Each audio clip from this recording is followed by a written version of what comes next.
నియమాల అమలు, గ్రామ పాలనా అధికారుల ద్వారా వ్యవస్థ బలోపేతం చేయడం మూడో స్తంభం. ఇక నాలుగోది సుపరిపాలనా సూచిక, పారదర్శక వేదిక, మెరుగైన తెలంగాణ భూభారతి పోర్టల్. అధునాతన సాంకేతిక పరిజ్ఞానం ఆధారంగా యూజర్ ఫ్రెండ్లీ డిజిటల్ వ్యవస్థ ఈ భూభారతి. గౌరవనీయులైన ముఖ్యమంత్రి రేవంత్ రెడ్డి గారి దృఢ సంకల్పానికి ఓ గీతురాయి. డిజిటల్ ల్యాండ్ గవర్నెన్స్ లో కొత్త శకం ఈ భూభారతి. భూ సమస్యల శాశ్వత పరిష్కారం భూభారతి. భూ రికార్డుల నిర్వహణలో కొత్త వెలుగు ఈ భూభారతి. భూదార్ ప్రతి కమతానికి ప్రత్యేక గుర్తింపు సంఖ్య. ఎప్పుడో చిన్నప్పుడు తయారైన చట్టాలు మనం చదువుతాం, దాంతో వ్యవస్థ నడుస్తూ ఉంటుంది. కానీ మన కళ్ళ ముందే తయారైనది ఈ చట్టం అయితే ఈ భూభారతి 2025లో తయారైన ఈ చట్టం అయితే దీంట్లో చాలా అనుభవాలు ఏదైతే ఉన్నాయో రైతుల అనుభవాలు చూసుకొని ఎట్లా మార్పులు చేసుకొని మళ్ళీ రైతులకి ఒక బలం ఇవ్వాలో, రికార్డులకి కాపాడుకోవాలో దాని గురించి ప్రత్యేకంగా అంశాలు పెట్టి ఈ చట్టం తయారు చేయడం జరుగుతుంది. అది కూడా 14 ఏప్రిల్ బాబాసాహెబ్ అంబేద్కర్ జయంతి రోజు ఇది విడుదల చేయడం జరిగింది. అంటే ఆనాటికి రాజ్యాంగం తయారు చేశారు. రాజ్యాంగం తయారు చేసుకొని ఎట్లా జనాలకి ఒక బలం వచ్చిందో ఆయన స్ఫూర్తితో మరి ఆయన జయంతి రోజు ఈ కొత్త చట్టం తీసుకొని రైతులందరికీ బలం ఇవ్వడం జరిగింది. అది చాలా ఒక గర్వంగా మన రాష్ట్రానికి ఉంది. తర్వాత చట్టాల్లో జనరల్గా ఏమవుతుందంటే రికార్డుల గురించి మాట్లాడతారు, కానీ భూమిలో పటం లేదా ఎక్కడైనా మీన్స్ నిజంగా భూమి ఎక్కడ ఉందో దాని గురించి ఎప్పుడు కూడా మాట్లాడలేదు ఎవరు. సో ఇప్పుడు ఈ చట్టంలో ఆ అంశం కూడా వచ్చింది కాబట్టి ఒక మన దేశానికి మన రాష్ట్రం ఒక దారి చూపిస్తుంది ఈ చట్టం ద్వారా. ఎట్లా మనము సరి చేసుకుంటూ పోవచ్చు మన భూదస్త్రాలు, రైట్. సో ఇప్పుడు మనం ఒకటి చూసుకుంటూ పోదాం. Next first slide. ముఖ్యంగా అయితే ఇది అదే రోజు మాకు ఈ బాధ్యత కలెక్టర్లకే ఇవ్వడం జరిగింది. ఏదో అదనపు కలెక్టర్ లేదా ఆర్డీఓ తహసీల్దార్ వాళ్ళు చెప్పి అవగాహన కల్పించడం కాకుండా మాకు ప్రత్యేకంగా ఇచ్చారు. ప్రతి మండల్లో మీరే పోవాలి, మీరే చెప్పాలి. కాబట్టి ఈ బాధ్యత కూడా ఉంది, అది మాకు గర్వంగా కూడా ఉంది. ఎందుకంటే ఈ చట్టం గురించి రైతులందరికీ చెప్పే అవకాశం మాకు దీని ద్వారా వచ్చింది. ఇప్పుడు ROR అంటారు, రికార్డ్ ఆఫ్ రైట్స్. పెద్దలకి తెలిసి ఉంటుంది, 71లో ROR చట్టం ఉండేది. ఆ ROR చట్టం ప్రకారంగా రెవెన్యూ ఆఫీస్లో ఆర్డీఓ ఆఫీస్లో కేసెస్ నడిచేది. కానీ 2020 అంటే 2020లో ధరణి చట్టం వచ్చేసి ఆ ROR అయితే పక్కన పెట్టి ధరణి చట్టం మనకి వచ్చింది. కానీ దాని తర్వాత చాలా ఇబ్బందులు మన ఫేస్ చేయడం జరిగింది, చాలా మందికి ఇబ్బందులు వచ్చినాయి.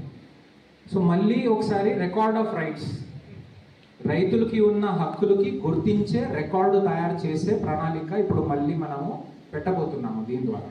సో దానికి ఇప్పుడు ఇంతకుముందు 1B అనేవాళ్ళు. 2016లో నేను ట్రైనింగ్లో వచ్చాను.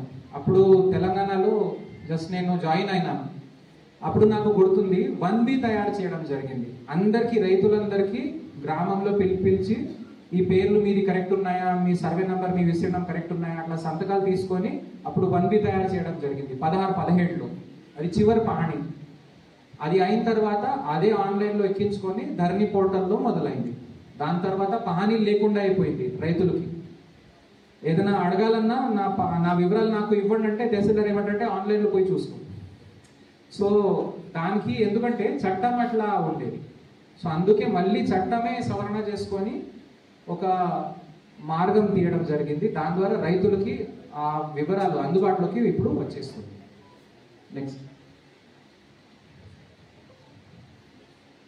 నెక్స్ట్ బటన్ కొట్టు బాబు. ఇంకా నెక్స్ట్ ఇది ఏ PPT లోడ్ చేశారు? ఇది కాదు, ఇది కాదు. ఇంతకుముందు చట్టంలో 13 సెక్షన్స్ ఉన్న వల్ల రికార్డులు ఎట్లా తయారు చేయాలో, రికార్డులు ఏం చూపించాలో అది మాట్లాడారు. కానీ భూదార్ గురించి మాట్లాడలేదు. అంటే భూమి ఎక్కడ ఉంది నిజంగా ఫీల్డ్లో, దాని గురించి ఎవరు ఏం మాట్లాడలేదు. ఆ అంశం కూడా తీసుకొచ్చి ఇప్పుడు మనకి ఒక కొత్త దిశలో మన రాష్ట్రం పోతుంది. ఎందుకంటే మ్యాప్, పటము, సర్వే అది ఎక్కడ లేదు. ఇప్పుడు కూడా మీరు చూస్తే మీ భూమి ఎక్కడ ఉంది ఎవరు చెప్పాలి? రైతులే వచ్చి చెప్పాలి. ఎందుకంటే మీరు సర్వేకి వెళ్తే ఆయన ఏమంటారంటే విస్తీర్ణం సర్వే నంబర్ ఉంది, కానీ భూమి ఎక్కడ ఉంది అది మీకే తెలియాలి కదా. అట్లా అనే పరిస్థితి ఇప్పుడు ప్రస్తుతంగా ఉంటుంది. కాబట్టి అట్లా కాకుండా ఏదైనా ట్రాన్సాక్షన్స్ జరుగుతాయో అప్పుడు మ్యాప్ తయారు చేసుకుంటూ, పటం తయారు చేసుకుంటూ ముందుకు వెళ్ళే ఒక ప్రణాళిక ఇప్పుడు మొదలవుతుంది.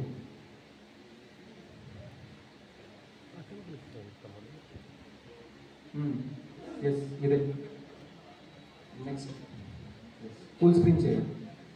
ఇప్పుడు ఏమేం కీలకమైన అంశాలు ఉన్నాయో అది ఇప్పుడు నేను చెప్తాను. బాబు అవి వదిలేసి ఇప్పుడు ఇంకా వేరే ఎవరైనా ఉంటే అక్కడ తీసుకురండి. ఇప్పుడు ధరణి స్థానంలో కొత్త భూమి హక్కులు రికార్డు తయారవుతుంది. ఇంతకుముందు పానీలు చేతులతో రాసేది 60-70 సంవత్సరంలో జమాబందీ అయ్యేది, పటవారీ వచ్చేది, మన అందరికీ పిలిపించుకొని జమాబందీ చేసి రికార్డులు రాసేది. తర్వాత ఏమైందంటే వెబ్లాండ్ వచ్చింది. వెబ్లాండ్లో అది డిజిటల్ మన ఆన్లైన్లో వెళ్ళిపోయింది రికార్డు. తర్వాత ఈ ధరణి వచ్చింది. ధరణి వచ్చిన వల్ల అంత ఆన్లైన్ ఉంది, కానీ ఆన్లైన్లో ఏం కనపడుతుందో కొంత భాగమే కనపడుతుంది, పూర్తి వివరాలు మనకి కనపడట్లేదు. అందుకే సంపూర్ణంగా అందరికీ కనపడే విధంగా ఒక ప్రొటెక్షన్తో ఉన్న కాపాడుకుంటూ ఒక రికార్డ్ తయారు చేసే ప్రణాళిక భూభారతి ద్వారా వస్తుంది. నెక్స్ట్ హక్కులు రికార్డుతో తప్పులు సవరణ చేసే అవకాశం ఉంది. ఇప్పుడు సపోజ్ మీ పేరు తప్పుగా పడింది, లేదా సర్వే నంబర్ తప్పు ఉంది, లేదా విస్తీర్ణం తప్పు ఉంది, అయితే మీరు ఏం చేస్తారు? మీ సేవా కేంద్రానికి పోతారు. మీ సేవా కేంద్రంలో ఆయన ఏమంటారంటే ఈ మాడ్యూల్ అప్లై చేసుకో. అది మొత్తం విచారణ చేసిన తర్వాత ఏం తెలుస్తుందంటే మాడ్యూల్ తప్పుగా ఉంది, అది కాదు వేరే దాంట్లో అప్లై చేయాలి. మళ్ళీ రైతు మీ సేవాకి పోవాలి, మళ్ళీ అప్లికేషన్ పెట్టాలి, మళ్ళీ 2-3 నెలలు తిరగాలి, ఏమైంది. సో దానివల్ల ఏమైందంటే దానికి చట్టంలో అట్లాంటివి ప్రస్తావన లేదు అసలు. ధరణి చట్టంలో సవరణ చేయాలంటే అట్లా ఆప్షన్ లేకుండా ఉండేది. కాబట్టి మాడ్యూల్ పట్ల ఏదో నడిచింది అప్పుడు. సో ఇప్పుడు ఏమవుతుందంటే చట్టంలోనే సెక్షన్ 4 కింద సవరణ చేసే మనకి అవకాశం ఉంది. సో ఇప్పుడు అవకాశం కూడా ఉంది, బాధ్యత కూడా ఉంది అధికారుల మీద. దరఖాస్తు పెట్టేస్తే అది పరిశీలన చేసుకొని సవరణ చేసే బాధ్యత అధికారులకి మళ్ళీ వచ్చింది. ఇప్పుడు ఏమవుతుందంటే మీరు తహసీల్దార్ ఆఫీస్ పోతే ఇది సరి చేయాలంటే ఏమంటారు? నా దగ్గర కాదు, మీ సేవ పో, లేదంటే కలెక్టర్ దగ్గర పో. ఇది ఇప్పుడు ఇన్ని సంవత్సరాల నుంచి అది నడిచింది. ఇప్పుడు అది తీసేసి మళ్ళీ సవరణ చేయాలంటే దానికోసం ఇప్పుడు మార్గాలు మనకి వచ్చేస్తున్నాయి. సరిగా దానికి వేరే మాడ్యూల్స్కి క్రోడీకరించి కొన్ని క్లుప్తంగా అది పెట్టుకొని మనకి సవరణ చేసే అంశాలు మనకి ఇప్పుడు వస్తుంది. నెక్స్ట్ రిజిస్ట్రేషన్ మ్యూటేషన్ చేయడానికి ముందు భూములు సర్వే మ్యాప్ తయారీ. ఇప్పుడు సపోజ్ ఒక పెద్ద మనిషికి వారసులు 5 ఉన్నారు. ఆ 5కి వాళ్ళు పంచుకోవాలంటే ఓన్లీ సర్వే నంబర్, విస్తీర్ణం, హద్దులు రాస్తున్నారు, కానీ అసలు ఎక్కడ ఉంది అది భూమిలో ఎక్కడ ఉంది తెలియదు. అమ్మేటప్పుడు కూడా రైతులు అమ్ముతున్నారు, కానీ పక్కన భూమి చూపించుకుంటూ అమ్ముతున్నారు కొంతమంది. కొనేవాళ్ళు ఏమవుతుంది, కొనేసిన తర్వాత భూమి మీద దున్నడానికి వెళ్తే అప్పుడు తెలుస్తుంది పక్కన ఉన్నవాడు చూపించి అమ్మారని. మళ్ళీ ఇంకొకసారి వేరే వాళ్ళకి అమ్ముతారు. అట్లా చేసుకుంటూ పోయి గ్రామాల్లో చాలా గొడవలు వచ్చేస్తాయి. ఇప్పుడు ఏమవుతుంది, అమ్మే ముందు ఫస్ట్ హద్దులు పాతేసి కోఆర్డినేట్స్ తీపించి పటం తయారవుతుంది. దానివల్ల అమ్మే వాళ్ళకి బరాబర్గా తెలుస్తుంది ఏ భాగం అమ్ముతున్నారు, కొనేవాడికి బరాబర్గా తెలుస్తుంది ఏం కొంటున్నాము. ఎటువంటి మళ్ళీ గొడవలు, చిచ్చులు, డబల్ రిజిస్ట్రేషన్, హద్దులు, పంచాయతీలు రాకుండా ఒక మార్గంకి మన రాష్ట్రం పడుతుంది. నెక్స్ట్ ఏముందంటే పెండింగ్ సాదా బైనామా దరఖాస్తులు పరిష్కారం.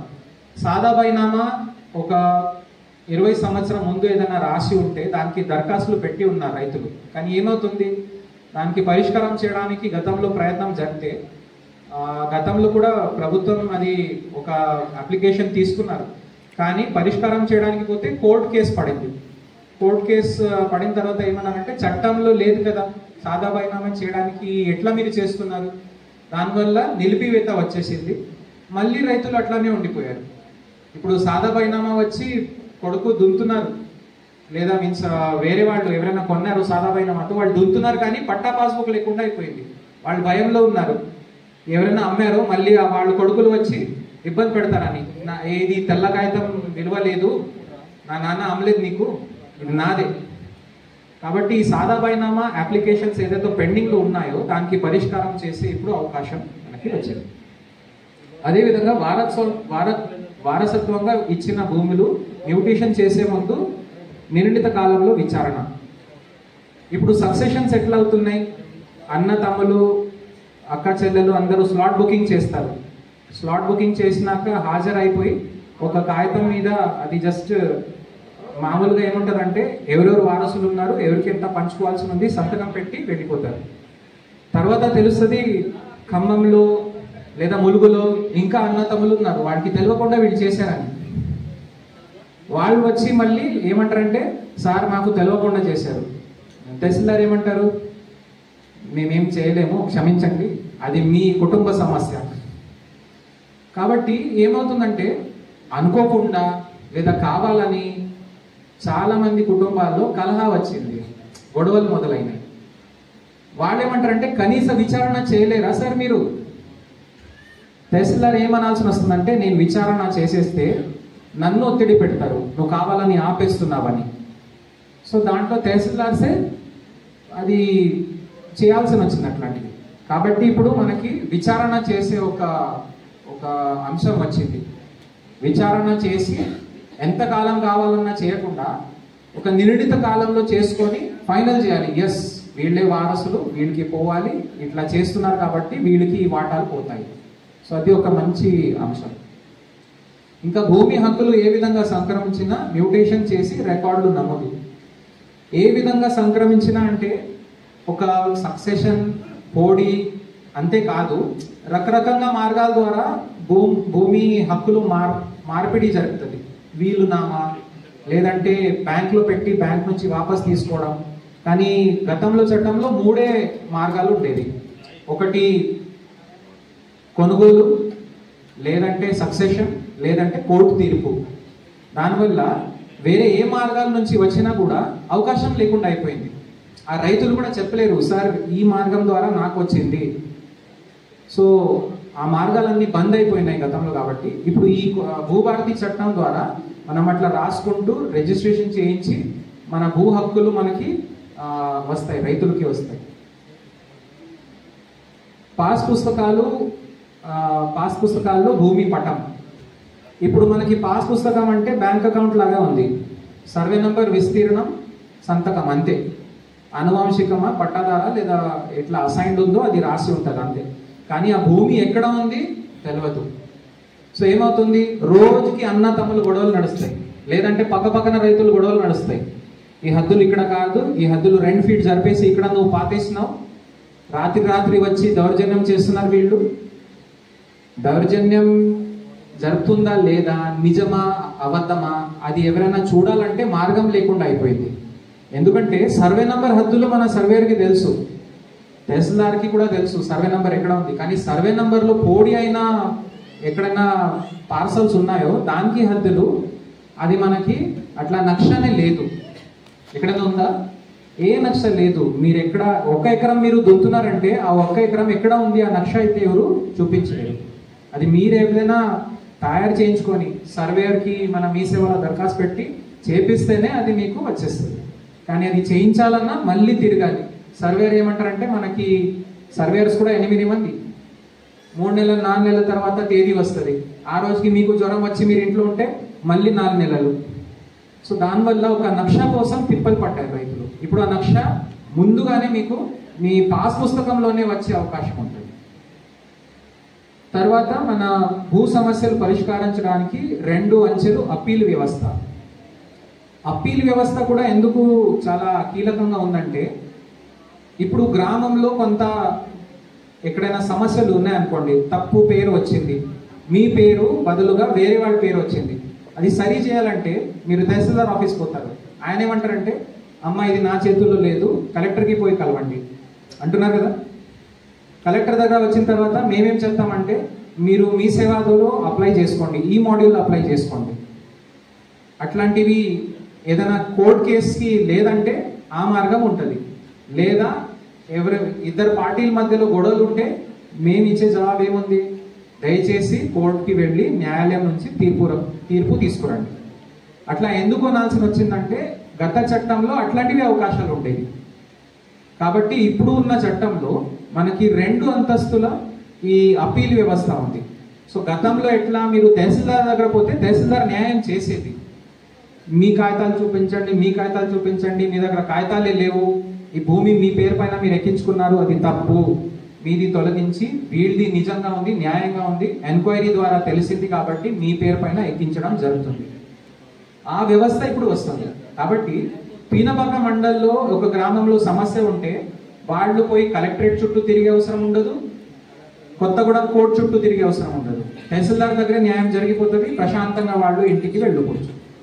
సపోజ్ వాళ్ళకి అక్కడ అన్యాయం జరిగింది, తహసీల్దార్ సరిగా చూడలేదు, కాగితాలు సరిగా గమనించలేదు, అయితే ఆడియో స్థాయిలో విచారణ జరుగుతుంది. దాదాపుగా 70% 90% ఆ తహసీల్దార్ లెవెల్లోనే అయిపోయిన తర్వాత ఒక 10% ఆడియో స్థాయిలో వస్తుంది. ఆడియో దగ్గర కూడా వాళ్ళకి సమాధానం కాలేదంటే కలెక్టర్ స్థాయిలో కూడా అప్పీల్ మనకి ఉంటుంది. 2 లెవెల్ అప్పీల్, ఆడియో, కలెక్టర్. ఆ వ్యవస్థ ఇప్పుడు మళ్ళీ మొదలవుతుంది. దానివల్ల ఏమవుతుందంటే జరగాల్సిన న్యాయం క్షేత్రస్థాయిలోనే జరిగిపోయి ప్రశాంతంగా అంతా అందరూ మంచిగా ఉండొచ్చు. లేకపోతే అందరూ వచ్చి కలెక్టరేట్, అందరూ వచ్చి జిల్లా కోర్టు అంటే అంత సమయం రైతులకి ఉండదు, అంత డబ్బు కూడా రైతులకి ఉండదు. కాబట్టి ఈ యొక్క భూభారతి చట్టంలో అప్పీల్ వ్యవస్థ వస్తుంది.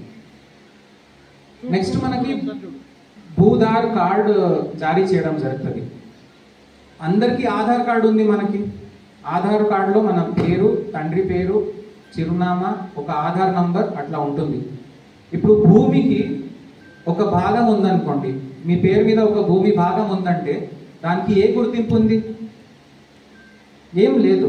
ఇప్పుడు సర్వే నంబర్ విస్తరణం ఉంది అంతే, కానీ ఈ భూమి ఎక్కడ ఉందంటే చెప్పలేని పరిస్థితి. కాబట్టి భూధార్ కార్డు ద్వారా ఏమవుతుందంటే ఆ ఒక్క భాగానికి దానికి హద్దులు బరాబర్గా లాటిట్యూడ్ లాంగిట్యూడ్ అంటారు, శాటిలైట్ ద్వారా పట్టుకున్న ఆ సమాచారం దాని ద్వారా పక్కాగా మనకి తెలుస్తుంది. ఈ భూమికి ఈ భూధార్ నంబర్ ఉంది, ఈ కార్డులో ఎక్కించడం జరిగింది, ఈ రైతు పేరు పైన ఇది భూమి ఉంది అని చూపించడానికి ఉంటుంది. ఎవ్వరు దానికి మోసం చేయరాదు, వేరే భూమి చూపించరాదు. సింపుల్ భూధార్ కార్డు చూపిస్తే తెలిసిపోతుంది ఆ భూమి ఎక్కడ ఉందని. సో ఒక అందరికి భద్రత వస్తుంది, వాళ్ళ భూములకి భద్రత వస్తుంది. ఇంకా ఇంటి స్థలాలకి, ఆబాదికి, వ్యవసాయేతర భూములకి కూడా హక్కులు రికార్డు. అన్నతమ్ముల మధ్యలో అయితే వ్యవసాయ భూమిది సరి, అది ధరణి లేదా ఇప్పుడు మన రికార్డు ఉంటుంది. కానీ ఇంటి స్థలాలకైతే ఎటువంటి కాగితాలు లేవు. మీరు బిల్డింగ్ పర్మిషన్ పెట్టినా ఏముందంటే property tax receipts. Property tax రిసిప్ట్తో హద్దులు తెలుస్తాయా? తెలియదు. పేరుడు జాగా మీద అక్రమంగా వెళ్తూ పోతారు. ఈ ఇంట్లో గొడవలు, పక్కన వాళ్ళతో గొడవలు, అసలు ఎక్కడ భూమి ఉంది, ఎంత ఉంది పక్కాగా ఎవరు చెప్పలేరు. రిజిస్టర్ ఆఫీస్లో ఇష్టం విధంగా చేయించుకుంటూ పోతున్నారు. 200 గజాలు ఉంటే 400 గజాలు రిజిస్ట్రేషన్ చేసుకొని పక్క వాళ్ళని కూడా రిజిస్ట్రేషన్ చేసుకొని కొంటారు, అమ్ముతారు. తర్వాత తెలుస్తుంది ఇది వేరే వాళ్ళది ఉందని. దానికి రికార్డ్ వ్యవస్థ లేదు కాబట్టి రిజిస్ట్రేషన్ మీద నడుస్తుంది. రిజిస్ట్రేషన్లో తప్పు అయితే మళ్ళీ కోర్టు పోవాలి. సో కోర్టు చుట్టూ తిరగాల్సిన అవసరం ఉండొద్దు. సామాన్యంగా నిజాయితీగా బతికే వాళ్ళకి ఇబ్బంది రాకూడదు. కాబట్టి వ్యవసాయేతర భూములకు కూడా అనేది రికార్డులు తయారు చేయడం ఇప్పుడు మొదలవుతుంది. నెక్స్ట్ మన రైతులకి ఉచిత న్యాయ సహాయం. చాలా మంది రైతులకి అన్యాయం జరిగినా కూడా వాళ్ళకి అంత స్తోమత ఉండదు దట్ వాళ్ళు న్యాయవాది పెట్టి, లాయర్ పెట్టి కోర్టులో కేసు వేస్తారు. కాబట్టి రెవెన్యూ వ్యవస్థలోనే తహసీల్దార్ దగ్గర వాదించాలన్నా కూడా నిరుపేద రైతులకి ఒక న్యాయవాది ప్రభుత్వం తరపున, ఇంకా దానికి నియమావళి తయారవుతుంది, అట్లా సహాయం చేసి ఒక మనిషి నియమించే ఒక అంశం చట్టంలోనే పెట్టడం జరిగింది. చట్టంలో పెడితే బాధ్యత ప్రభుత్వమే తీసుకుంటుంది, ఓన్లీ మాటలు కాదు. ఆ ప్రభుత్వం నిర్ణయం తీసుకొని దానికి ఒక ఏర్పాటు చేసే బాధ్యత ప్రభుత్వం తీసుకుంటుంది కాబట్టి ఇది కూడా ఖచ్చితంగా మనకి అందుబాటులో వచ్చేస్తుంది. అదేవిధంగా గ్రామ రెవెన్యూ రికార్డులు నిర్వహణ. గ్రామ రెవెన్యూ రికార్డ్ అంటే 2016-17 తర్వాత పహానీలు ఎవరైనా చూసారా? లేవు, ఎందుకంటే తయారు కాలేవు. 16-17 సంవత్సరంలో తయారైనది చివరి పహానీ. దాని తర్వాత పహానీలు లేవు, ఎందుకంటే అంత ఆన్లైన్లో వెళ్ళిపోయింది. సో ఎవరైనా అడిగారనుకోండి, నా భూమి వివరాలు కావాలంటే మీ చేతుల్లో పాస్బుక్ ఉంది, ఆన్లైన్లో పేరుంది, చూసుకో, కాపీ ఇవ్వు సార్ అంటే అట్లా లేదు, తీయడానికి లేదు. అది వాస్తవం అది.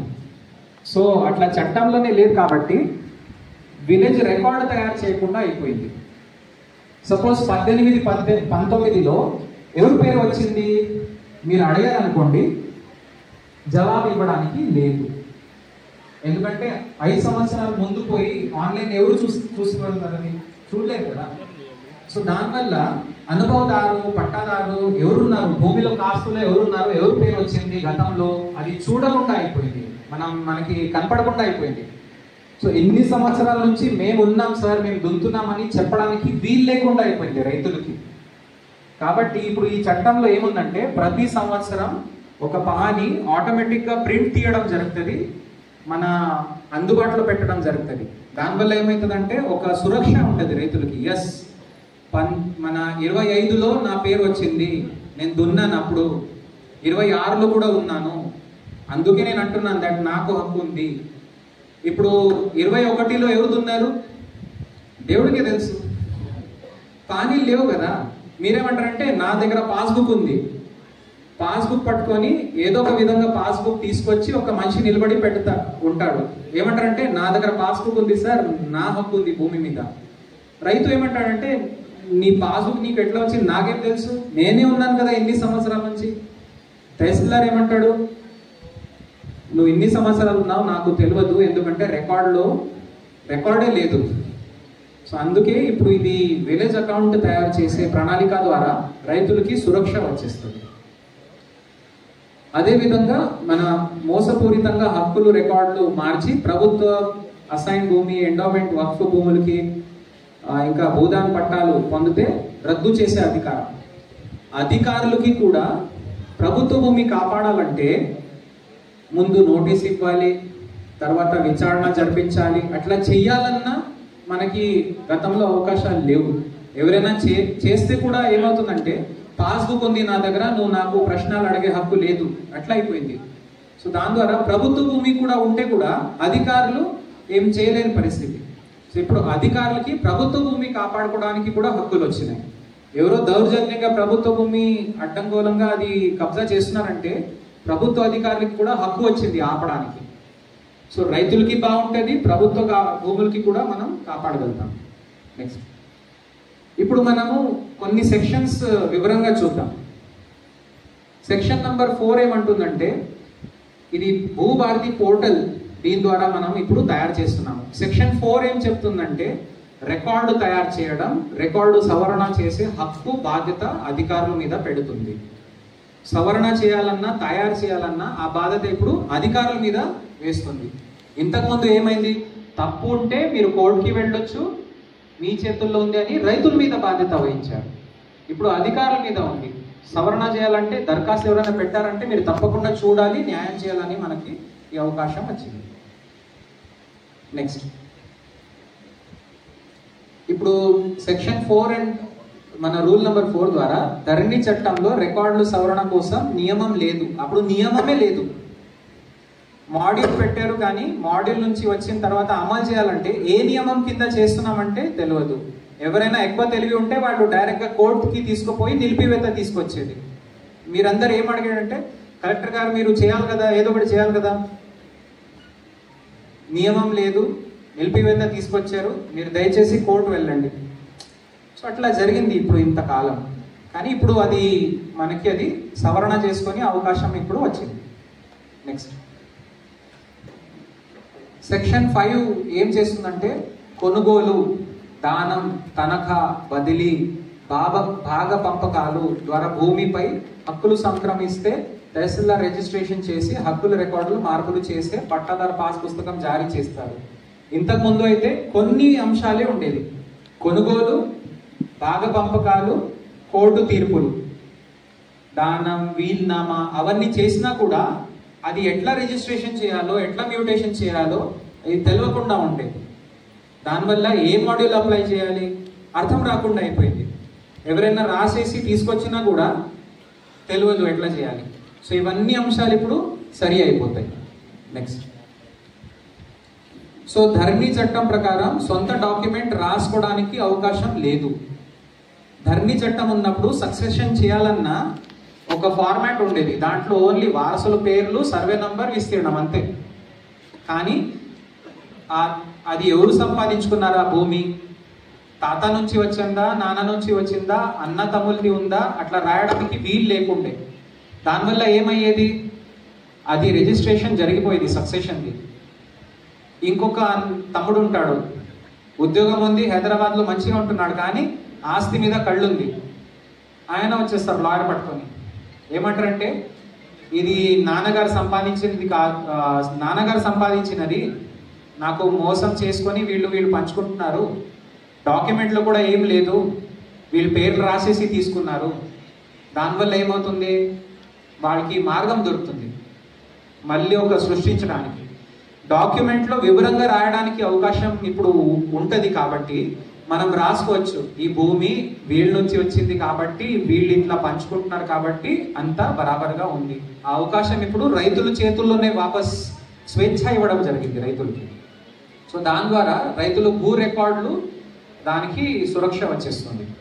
నెక్స్ట్, సెక్షన్ 7 ఏం చెప్తుందంటే వారసత్వం లేదా వీల్నామా ద్వారా భూమిపై హక్కులు సంక్రమిస్తే తహసీల్దార్ విచారణ చేసి హక్కుల రికార్డులు మ్యూటేషన్ చేస్తారు. నిర్ణీత వ్యవధిలో తహసీల్దార్ మ్యూటేషన్ చేయకపోతే ఆటోమేటిక్గా ఆ మ్యూటేషన్ జరిగిపోతుంది. సో పాత పాస్ పుస్తకాలు ఉంటే అందులో నమోదు చేయడం లేదా కొత్త పాస్ పుస్తకాలు జారీ చేయడం జరుగుతుంది. Next slide. అంటే ధరణి చట్టం ప్రకారంగా మ్యూటేషన్ చేసే ముందు విచారణ లేదు. నేను ఇప్పుడే అది చెప్పాను. విచారణ చేయాలంటే కనపడతా ఉంది, వీళ్ళు ఒక ఇద్దరు వారసులకి పక్కన పెట్టి సొంతగా రాసుకున్నారని. కానీ స్లాట్ బుక్ చేశాం కదా, మేము ఫీజు కట్టాం కదా, నువ్వు ఎట్లా చెయ్యవు, నీ మీద కంప్లైంట్ చేస్తా అని భయపెట్టేది తహసీల్దార్స్కి. మోసం చేసేవాళ్లే భయపెట్టేది, నువ్వు చేస్తావా లేవా నీ మీద కంప్లైంట్ చేయాలని, నువ్వు నాకు ఏదో అడుగుతున్నావని నీ మీద కంప్లైంట్ వేస్తా. తహసీల్దార్ ఏమంటాడు, ఇవన్నీ నాకెందుకు, వీళ్ళ అన్నదమ్ములు వాళ్ళకి మోసం చేస్తున్నారంటే నా మీద కంప్లైంట్ పెట్టి నా గురించి కలెక్టర్కి ఉల్టా చెప్తాడు. సో ఆయన చేసేసేది మొత్తం. ఆయన సపోజ్ అన్నారు అనుకోండి, విచారణ చేస్తావా, వాళ్ళు నీకు ఏదో ఇస్తున్నారా, నువ్వు వాళ్ళతో కుమ్మకవుతున్నావా, అట్లా ఆరోపణలు చేసుకొని తహసీల్దార్కి మంచి ఏదైనా ఉద్దేశంతో చేసినా కూడా ఒత్తిడి పెట్టారు. దానివల్ల తహసీల్దార్కి ఏం చేయాల్సి వచ్చింది, మీరు ఏదైనా చేసుకోండి, మీకు మళ్ళీ ఏదైనా సమస్య ఉంటే మీరు కోర్టు చుట్టూ తిరగండి, నాకు దీంట్లో లాగొద్దు. దానివల్ల ఒక రైతులకి కాపాడుకునే ఏదైతే బాధ్యత ఉండేది తహసీల్దార్స్కి, అది మొత్తం వదిలేయడం జరిగింది. ఆ భారం మొత్తం రైతులు వాళ్ళే చూసుకోవాలని అట్లా అయిపోయింది. సో ఇప్పుడు ఏమవుతుందంటే విచారణ కాలం ఫిక్స్ చేసుకొని, ఇప్పుడు విచారణ చేయడం అంటే మళ్ళీ వీళ్ళే మీకు తిప్పుతారట్లా కాదు. జనాలు ఏమనుకుంటారంటే తహసీల్దార్కి ఇచ్చారంటే మళ్ళీ ఆయన విచారణ కోసం రారు, నిర్లక్ష్యం చేస్తారు, అట్లా చేయడానికి వీలు లేదు. వాళ్ళ విచారణ తప్పకుండా చేయాల్సిందే. 30 రోజుల్లోనే రిపోర్ట్ ఇచ్చేసి 60 రోజుల లోపల ఆయనది చెయ్యాల్సిందే. సో ఆ బాధ్యత తహసీల్దార్ మీద పెట్టి అందరికీ విచారణ చేసేటప్పుడు ఒక అవకాశం ఇవ్వడం జరిగింది. సో దీని ద్వారా రైతు కుటుంబాల్లో ఇప్పుడు మనం చూస్తే గ్రామాల్లో ఒక 20-30% అన్నతమ్ముల గొడవలు ఉంటాయి. దానివల్ల పాస్ పుస్తకాల్లో సంతకాలు లేవు. వాళ్ళందరూ ఏమనుకుంటారంటే రైతు భరోసా రాకపోయినా పర్లేదు, కానీ మా పంచాయతీలు సార్ట్అవుట్ కావాలి, కానీ అది న్యాయం జరగాలంటే కోర్టు దాకా పోయే స్తోమత లేదు. సో ఇప్పుడు ఏమవుతుంది, అట్లా రాకుండానే మన కోర్టులో ఇది విచారణ ద్వారా అట్లా రాకుండానే అయిపోతుంది, సమస్యలు రాకుండా ఉంటుంది. నెక్స్ట్, సో సెక్షన్ 8లో ఏముందంటే ఈ సివిల్ లేదా రెవెన్యూ కోర్టు తీర్పు, లోక్ అదాలత్ తీర్పు ఏదైనా ఉంటే 13B 38E అంటే ప్రొటెక్టెడ్ టెనెంట్స్ ఏదైనా ఉంటే, రోజువారీ పట్టాలు, 13B అంటే సాదా బైనామా సర్టిఫికేట్లు, ORC అంటే ఇనామ్ సంబంధించినవి, సేల్ సర్టిఫికేట్లు, ఇట్లాంటివి ఏదైనా ఉంటే దాని ద్వారా పట్టాదారు పాస్ పుస్తకం జారీ చేస్తారు. ఇనామ్ భూములు ఉండేది.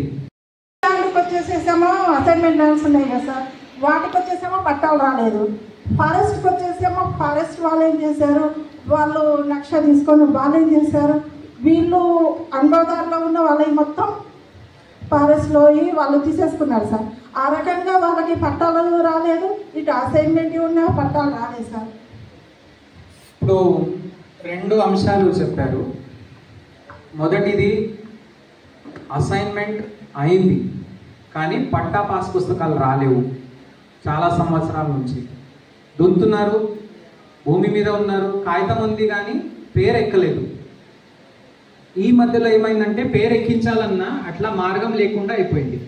ఏ మాడ్యూల్లో అప్లై చేయాలి, మిస్సింగ్ సర్వేలో పెట్టాలా, ఏ మాడ్యూల్లో పెట్టాలి, అట్లా మీన్స్ ఆ మార్గం దొరకలేక వాళ్ళు ఉండిపోయారు.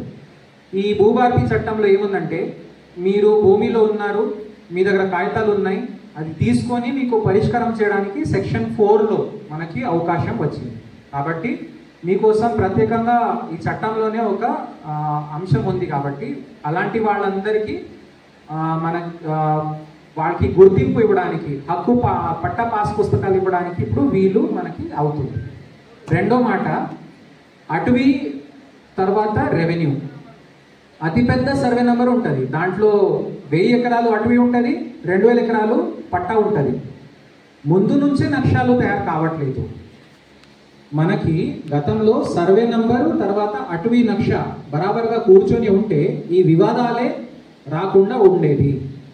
కానీ అట్లా లేకుండా ఏమవుతుందంటే, హద్దులో ఏందో అది అటవీ శాఖ వచ్చి ఈరోజు ఇక్కడ చెప్తారు, రేపు అక్కడ చెప్తారు, ఈ రాయి ఆ రాయి చూపిస్తారు, ఈ చెట్టు ఆ చెట్టు చూపిస్తారు, దానివల్ల ట్రెంచ్ కొడతారు. సో ఇప్పుడు ఏమవుతుంది, ఇప్పటి నుంచి కనీసం పట్టాలు ఎవరికైనా ఉన్నారో వాళ్ళకి నక్షా పటం ఉంటుంది. కాబట్టి వాళ్ళకి ఇష్టం విధంగా ఎవరైనా వచ్చి ఇది వాళ్ళు అటవీ భూమి అట్లా అనడానికి వీలు రాదు. రెండో మాట, ఇట్లాంటివి ఏదైనా ఉన్నాయో ప్రత్యేకంగా మేము కూడా అటవీ శాఖతో కలిసి ఒక శాశ్వతంగా వాళ్ళు హద్దులు ఏమున్నాయో ఫిక్స్ చేసేసుకొని ఎవరికి పట్టాలు రావాలో వాళ్ళ పేరు ఎక్కించి వాళ్ళ చేతుల్లో పట్టా పాస్ ఇచ్చేసేయడం. తర్వాత ఎవరికైనా పోడు పట్టాలకి వాళ్ళు మీన్స్ పొందలేకపోయారో వాళ్ళు ఉన్నారంటే వాళ్ళకి ఆ విధంగా న్యాయం చేసుకొని ఇది మనము శాశ్వత పరిష్కారం చేయడానికి ఇప్పుడు మనకి వీలు తయారైంది. సో ఈ విధంగా ఈ 2 ఇష్యూస్ కూడా సార్ట్ అవుట్ అయిపోతుంది. సరే,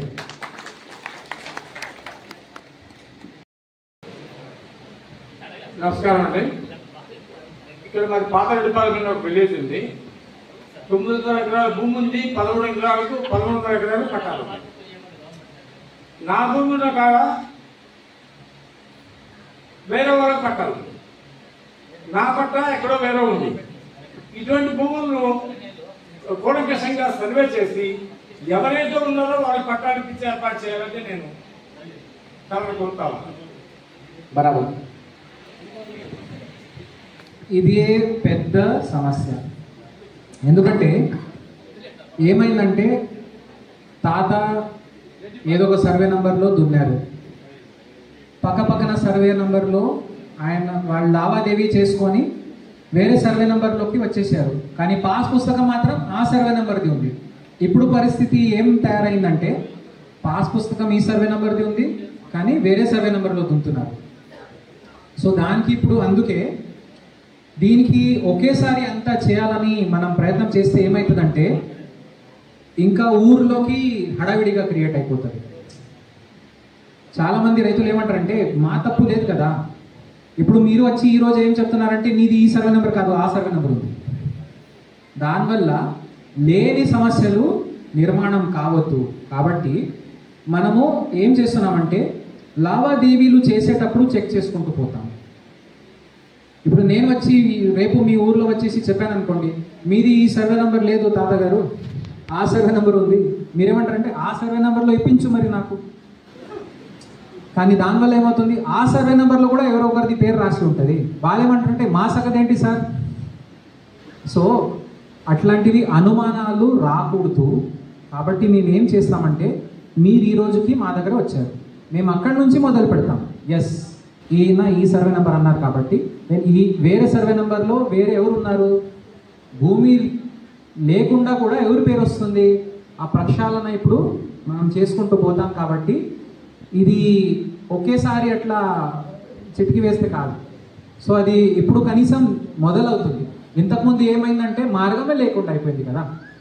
ఏముందో సరే, మీ భూమి అక్కడ ఉన్నా, మీ పేరు పైన సర్వే నెంబర్ ఉన్నా కూడా మీరు అక్కడే చూపించి అమ్మేసుకోండి, ఎందుకు, అట్లా ఉండేది పరిస్థితి. సో ఇప్పుడు ఏమవుతుందంటే ఇప్పుడు మెల్లగా అది దారికి వస్తుంది. సో ఇప్పుడు ఒక రైతులకి కూడా ఒక సురక్ష ఉంటుంది, నమ్మకం ఉంటుంది. ఎస్, నా బరాబర్ సర్వే నెంబర్లోనే ఉన్నాను, బరాబర్ విస్తీర్ణంలో ఉన్నాను, నాకు ఎవరు ఏం ఇబ్బంది పెట్టరని ఒక నమ్మకం దిశలో మన రాష్ట్రం ఇప్పుడు పోతుంది. సో లైసెన్స్డ్ సర్వేయర్స్ కూడా వస్తారు మనకి. సో అది వాళ్ళు సర్వే చేసుకుంటూ బరాబర్గా కూర్చోపెట్టి అది పట్టాలు సెటరైట్ అయిపోతాయి. సో అది తప్పకుండా ఆ దిశలోనే పోతాం. రెవెన్యూ విలేజ్ 1952లో బోధనలో చాలా మంది భూములు పడింది. అసలు పట్టాదారులు లేరు. చాలా మంది కొత్తగా వచ్చి నేనే పట్టాదారులు పట్టాలు ఎక్కిస్తున్నారు. దాని మీద మీరు సమగ్ర సర్వే చేసి చాలా మంది బీద రైతులు వాటి న్యాయం జరగని కోరుతుంది. తప్పకుండా ఇట్లాంటివి సమస్యలకి ఇప్పుడు పరిష్కారం జరుగుతుంది. ఎందుకంటే మీరు దరఖాస్తు పెట్టినా కూడా మా దగ్గర గతంలో చట్టం నాకు హక్కు ఇవ్వలేదు. మేము చెప్పేది ఏంటంటే దయచేసి మీరు కోర్టులో వెళ్ళండి. సో ఇప్పుడు తిరిగి మళ్ళీ రెవెన్యూ అధికారులకి ఆ అవకాశం వచ్చింది చట్టంలో. దట్ ఎస్, మీరు దరఖాస్తు తీసుకొని పరిశీలించవచ్చు, మార్పిడి చేయవచ్చు. ఆ హక్కు మళ్ళీ అధికారుల చేతిలో పెట్టడం జరిగింది. కాబట్టి ఇప్పుడు మనం దానికి సరి చేసుకుంటూ పోతాం. చట్టం 2025 అవగాహన కార్యక్రమానికి వీలు చేసినటువంటి గౌరవనీయులైన కలెక్టర్ గారికి, గౌరవనీయులైన పినపాక శాసనసభ సభ్యులు కాయ వెంకటేశ్వర్లు గారికి నా ఉద్యమ అభివందనాలు. నేను ట్రైబల్ ఆర్గనైజర్ని. నా పేరు గోపాల రామకృష్ణ, గిరిజన అభ్యుదయ సంఘం జిల్లా సెక్రటరీని. సార్, ఇది పినపాక కాన్స్టిట్యున్సీ కూడా 5వ షెడ్యూల్ ప్రాంతం. ల్యాండ్ ట్రాన్స్ఫర్ రెగ్యులేషన్ యాక్ట్ 1959, తర్వాత 1970 ఇటువంటి చట్టాలు ఉల్లంఘించబడకుండా ఈ భూభారత చట్టాన్ని కాపాడాలని చెప్పి తమరి ద్వారా ప్రభుత్వానికి నివేదిక చేయదలుచుకున్నాను. సో ఇప్పుడు ఈ చట్టం ఏదైతే ఉందో అది సహాయం చేస్తుంది, కానీ అడ్డం రావట్లేదు. రైతులందరికీ ఇది సురక్ష కల్పిస్తుంది, కానీ ఆదివాసీ అందరు రైతులకి తప్పకుండా ఏం హక్కులు మన ఏజెన్సీ ప్రాంతంలో ఉందో దానికి బలంగా చేస్తుంది, కానీ దానికి అడ్డం రావటం లేదు ఈ భూభారతి చట్టం. కాబట్టి ఎవరు కూడా ఇప్పుడు మా సంగతి ఏంటి, ఇప్పుడు అన్నీ వేరే మార్గంలో పోతాయా, అట్లాంటివి అనుమానాలు అది అవసరం లేదు. తప్పకుండా ఎల్టీఆర్ వయలేషన్స్ ఎక్కడైనా జరిగితే ఆ మార్గం ఇప్పుడు కూడా ఆదివాసుల చేతులకి ఆ హక్కులు ఉన్నాయి. ఏజెన్సీ కోర్టు నా చేతుల్లో, నా బాధ్యత అది.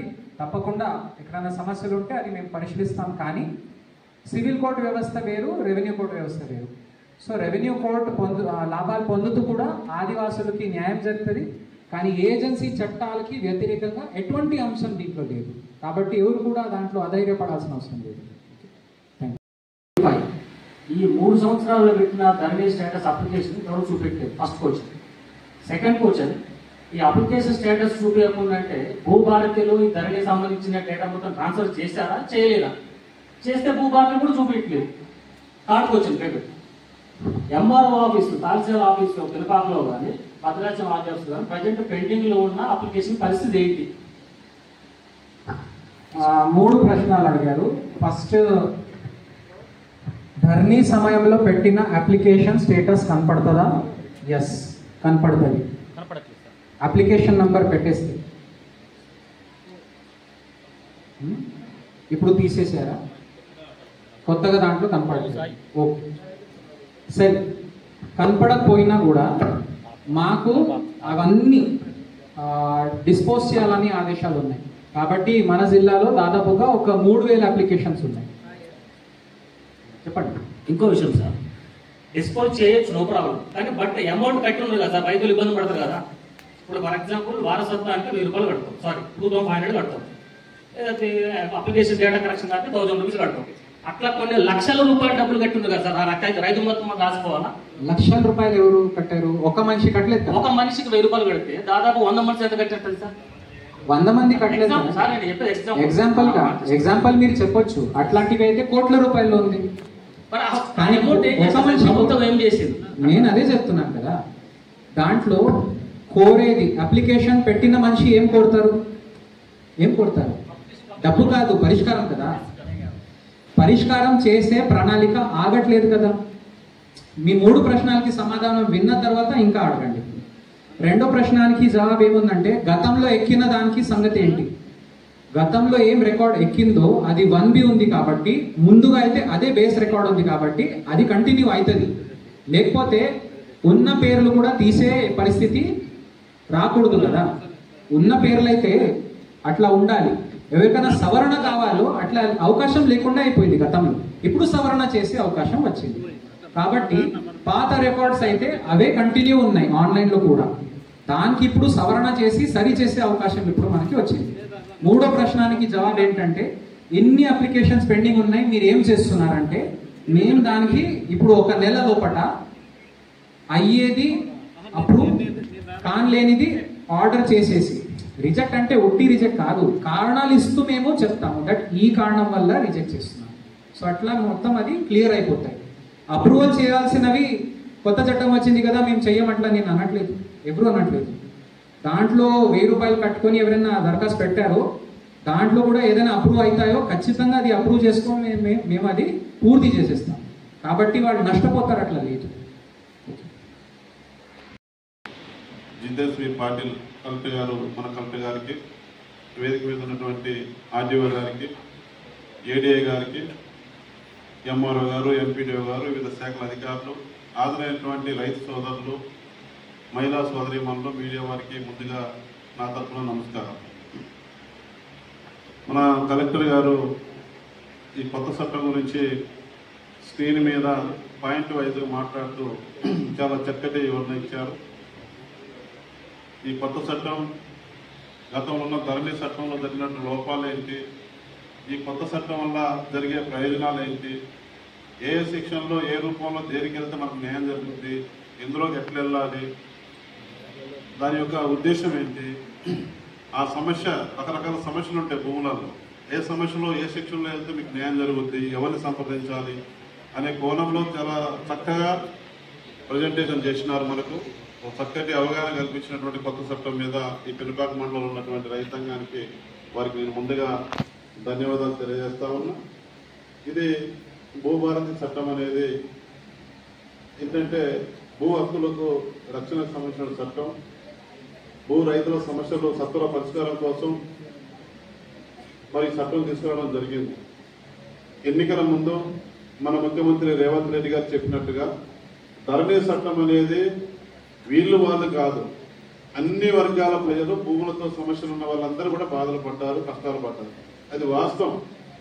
మన అసెంబ్లీలో బిల్లు ప్రవేశపెట్టినప్పుడు కూడా ప్రతిపక్షాలు కూడా ధరణిలో వైఫల్యాన్ని, లోపాన్ని ఎత్తి చూపారు.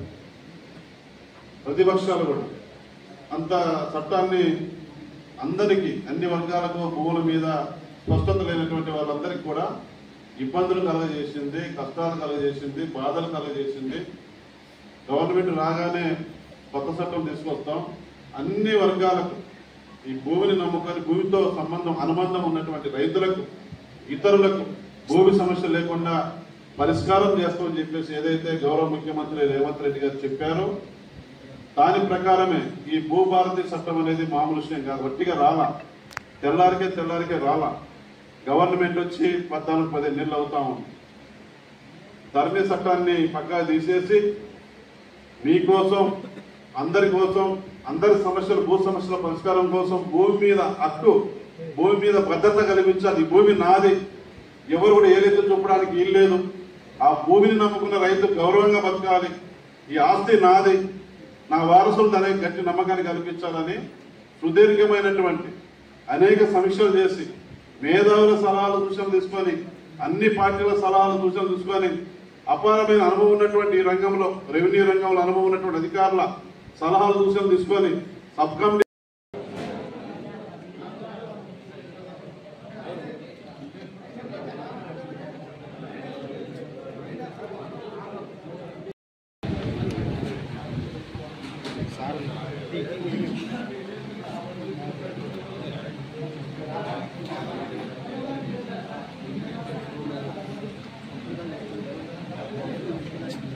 అది పంప్ ఆపరేటర్గా ఉన్నారు. అది పెట్టేటప్పుడే వాళ్ళు అవుట్ సోర్సింగ్ లేదా కాంట్రాక్ట్గా పెట్టి ఉంటారు. దానివల్ల వాళ్ళు చేయలేదు. మీరు కోరినా కూడా కొన్ని పనులు అవుతుంది కాబట్టి అవుతుందంటే వేరే వాడికి చేశారు కానీ మీకు ఆపి పెట్టారంటే మనం దానికి ఏదో చేయవచ్చు. కానీ ఒక పాలసీగా ఎవరికి చేయలేదు. అట్లాంటివి ఉన్నాయంటే దానికి చేయలేదు. చూస్తాను ఏ రకమైన కేసు ఉన్నది అది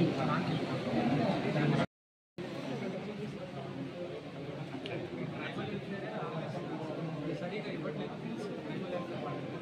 టీడీ బాగానే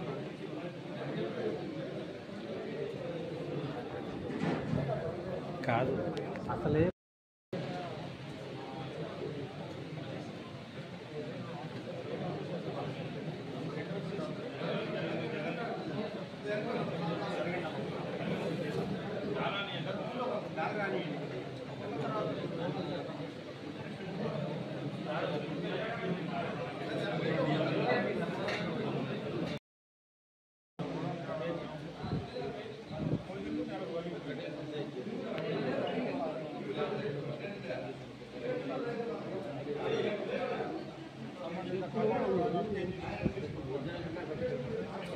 Thank you.